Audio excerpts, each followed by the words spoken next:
ఎన్టీఆర్ జిల్లా చిల్లకలలో గుండెపోటుతో మృతి చెందిన వైసీపీ గ్రామ పార్టీ అధ్యక్షుడు దొంగల రాంబాబు కుటుంబ సభ్యులను మాజీ మంత్రి పేర్ని నాని సమన్వయకర్త తన్నీరు నాగేశ్వరరావు పరామర్శించారు. రాంబాబు అకాల మృతి వైసీపీకి వారి కుటుంబ సభ్యులకు తీరని లోటని విచారం వ్యక్తం చేశారు. రాంబాబు కుటుంబానికి వైసీపీ అండగా ఉంటుందని పేర్ని నాని హామీ ఇచ్చారు. ఆయన పార్టీకి చేసిన సేవలు ఎనలేనివని కొనియాడారు.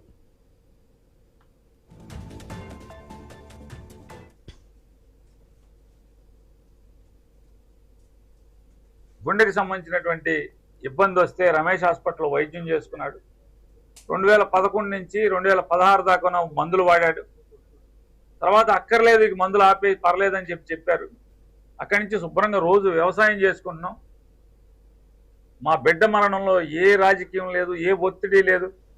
మా మానవ మమ్మల్ని బతకనేయండియా, మమ్మల్ని ఏడవనేయండియా, తనవి తీరా అని చెప్పినా కూడా వందల మంది పోలీసులు వచ్చి రాంబాబు గారి పార్థివ దేహాన్ని తీసుకుని హాస్పిటల్లో మార్చురీలో పెట్టి పొద్దున్నే పోస్ట్ మార్టం చేసి అప్పచెప్తాం.